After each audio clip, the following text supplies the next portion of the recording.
Chapter 13. And it came to pass after this, that Absalom the son of David had a fair sister, whose name was Tamar. And Amnon the son of David loved her. And Amnon was so vexed that he fell sick because of his sister Tamar, for she was a virgin, and it seemed hard to Amnon to do anything unto her. But Amnon had a friend, whose name was Jonadab, the son of Shimeah, David's brother. And Jonadab was a very subtle man. And he said unto him, Why, O son of the king, art thou thus lean from day to day? Wilt thou not tell me? And Amnon said unto him, I love Tamar, my brother Absalom's sister. And Jonadab said unto him, Lay thee down on thy bed, and feign thyself sick.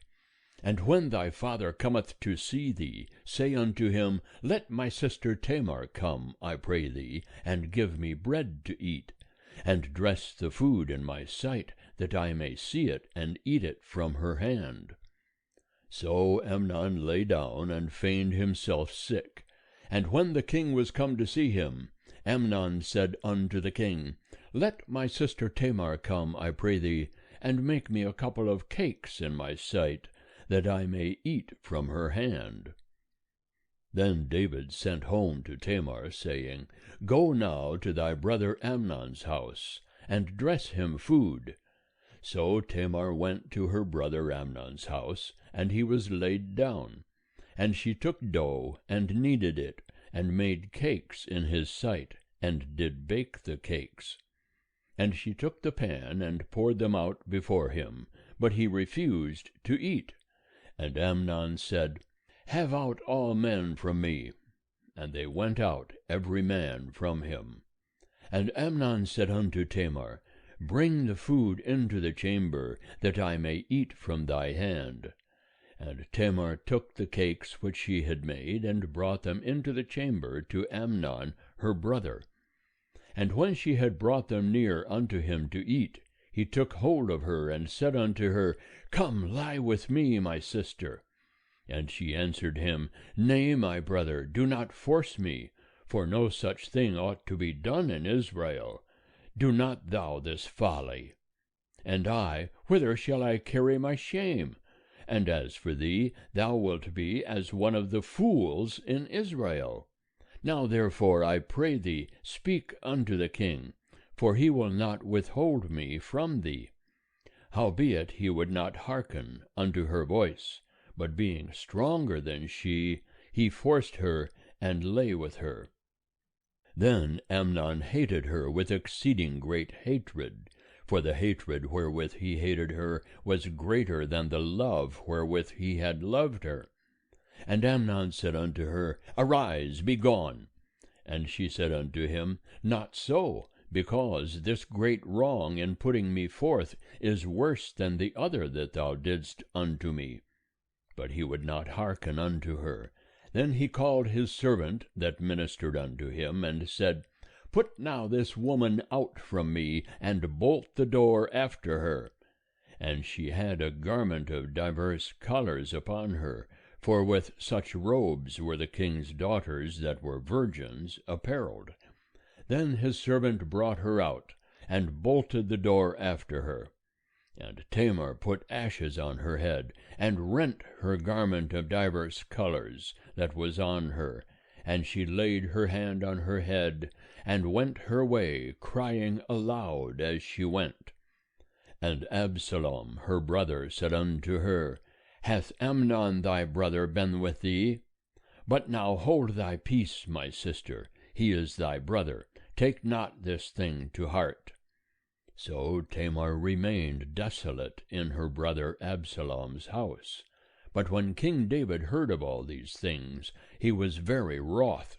And Absalom spake unto Amnon neither good nor bad, for Absalom hated Amnon, because he had forced his sister Tamar.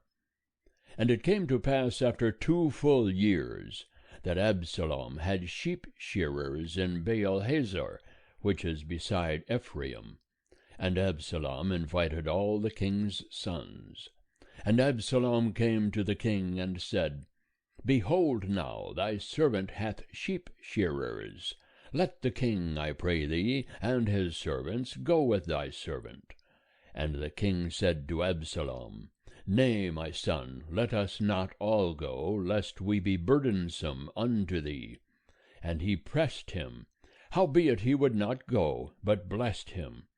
Then said Absalom, If not, I pray thee, let my brother Amnon go with us. And the king said unto him, Why should he go with thee? But Absalom pressed him, and he let Amnon and all the king's sons go with him. And Absalom commanded his servants, saying, Mark ye now, when Amnon's heart is merry with wine, and when I say unto you, Smite Amnon, then kill him. Fear not, have not I commanded you? Be courageous, and be valiant. And the servants of Absalom did unto Amnon as Absalom had commanded. Then all the king's sons arose, and every man gat him up upon his mule, and fled. And it came to pass, while they were in the way, that the tidings came to David, saying, Absalom hath slain all the king's sons, and there is not one of them left. Then the king arose, and rent his garments, and lay on the earth, and all his servants stood by with their clothes rent. And Jonadab, the son of Shimeah, David's brother, answered and said, Let not my lord suppose that they have killed all the young men, the king's sons. For Amnon only is dead. For by the appointment of Absalom this hath been determined from the day that he forced his sister Tamar. Now therefore let not my lord the king take the thing to his heart, to think that all the king's sons are dead, for Amnon only is dead. But Absalom fled, and the young man that kept the watch lifted up his eyes and looked, and behold, there came much people by the way of the hillside behind him. And Jonadab said unto the king, Behold, the king's sons are come, as thy servant said, so it is. And it came to pass, as soon as he had made an end of speaking, that, behold, the king's sons came, and lifted up their voice, and wept. And the king also and all his servants wept very sore. But Absalom fled, and went to Talmai, the son of Ammihur, king of Geshur, and David mourned for his son every day. So Absalom fled, and went to Geshur, and was there 3 years. And the soul of King David longed to go forth unto Absalom, for he was comforted concerning Amnon, seeing he was dead. End of chapter 13. Chapter 14. Now Joab the son of Zeruiah perceived that the king's heart was toward Absalom. And Joab sent to Tekoa, and fetched thence a wise woman, and said unto her, I pray thee feign thyself to be a mourner, and put on mourning apparel, I pray thee, and anoint not thyself with oil, but be as a woman that hath a long time mourned for the dead. And go in to the king, and speak on this manner unto him. So Joab put the words in her mouth. And when the woman of Tekoa spake to the king, she fell on her face to the ground, and did obeisance, and said, Help, O king. And the king said unto her, What aileth thee? And she answered, Of a truth I am a widow, and my husband is dead. And thy handmaid had 2 sons, and they 2 strove together in the field, and there was none to part them, but the one smote the other, and killed him. And behold, the whole family is risen against thy handmaid, and they say, Deliver him that smote his brother, that we may kill him for the life of his brother, whom he slew, and so destroy the heir also. Thus will they quench my coal which is left, and will leave to my husband neither name nor remainder upon the face of the earth. And the king said unto the woman, Go to thy house, and I will give charge concerning thee. And the woman of Tekoa said unto the king, My lord, O king, the iniquity be on me and on my father's house, and the king and his throne be guiltless. And the king said, Whosoever saith aught unto thee, bring him to me, and he shall not touch thee any more.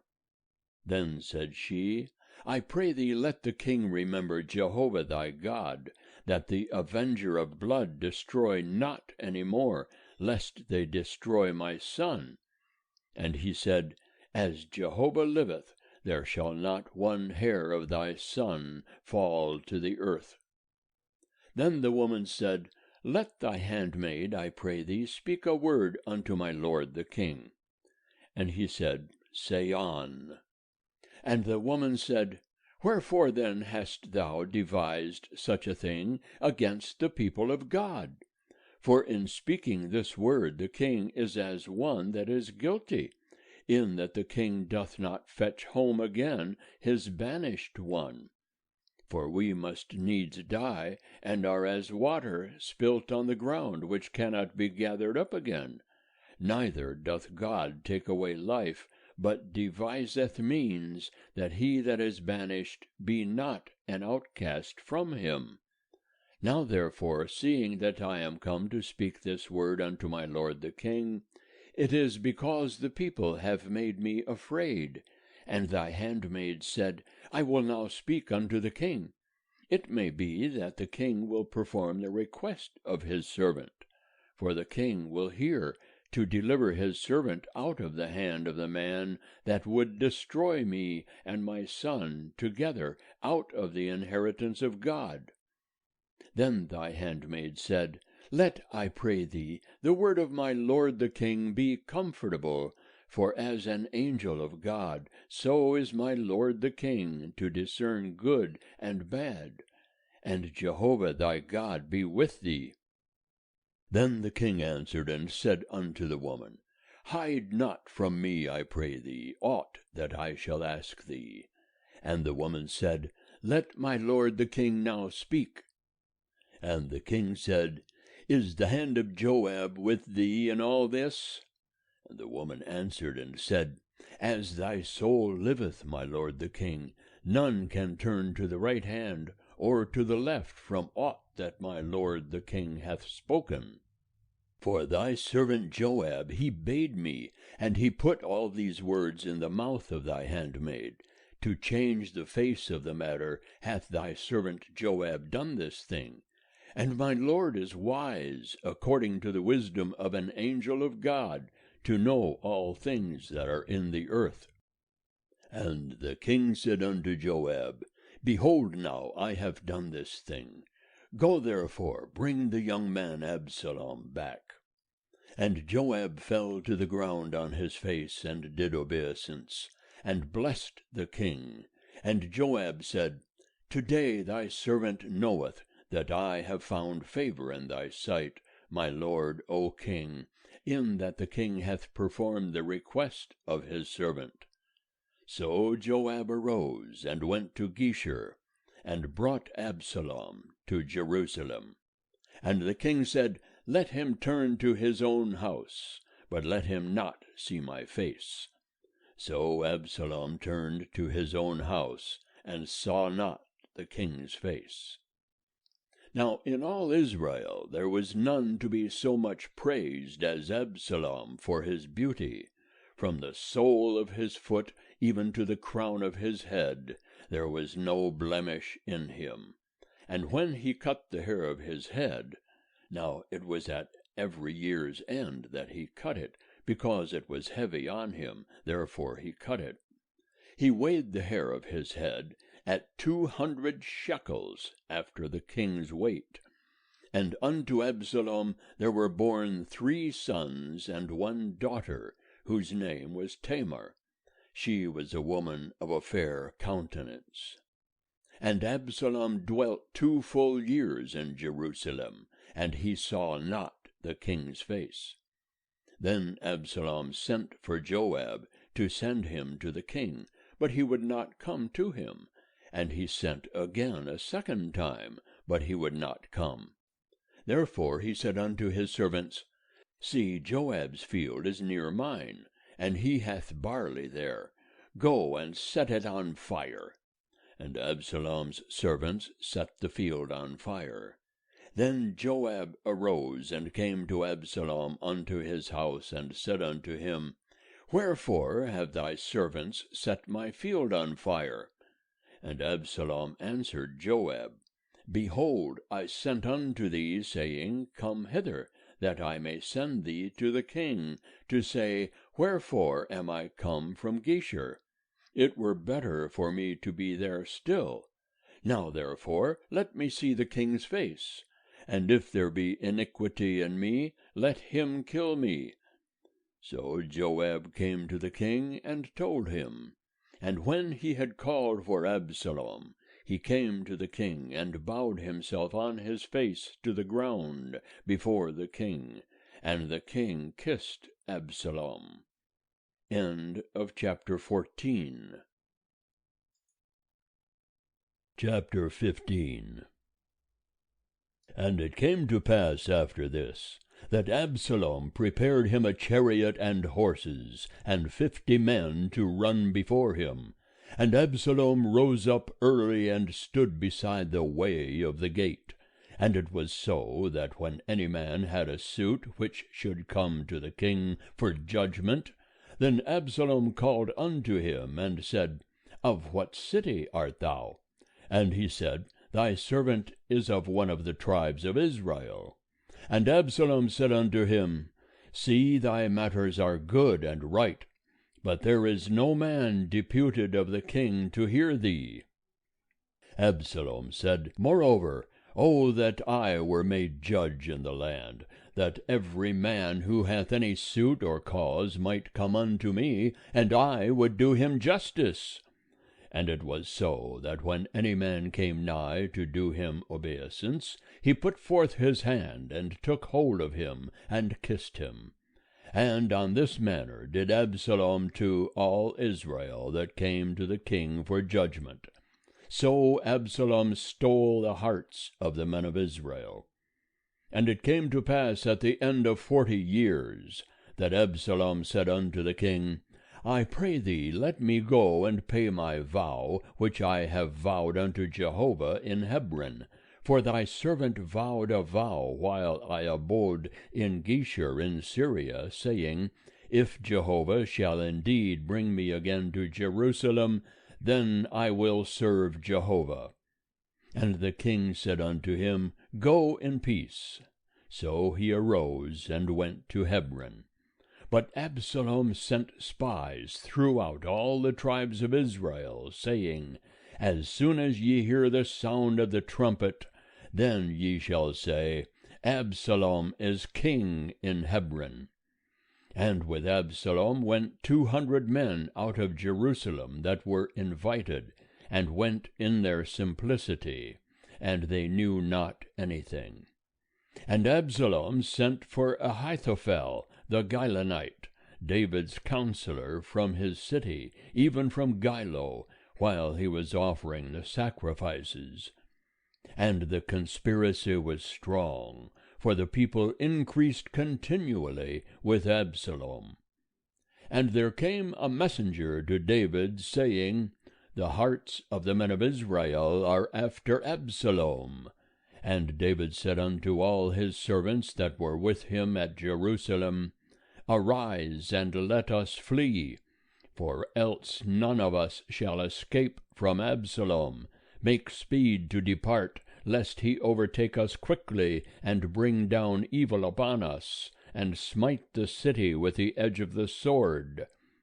And the king's servants said unto the king, Behold, thy servants are ready to do whatsoever my lord the king shall choose. And the king went forth, and all his household after him. And the king left 10 women that were concubines, to keep the house. And the king went forth, and all the people after him, and they tarried in Beth-mirhach. And all his servants passed on beside him, and all the Kerethites, and all the Pelethites, and all the Gittites, 600 men that came after him from Gath, passed on before the king.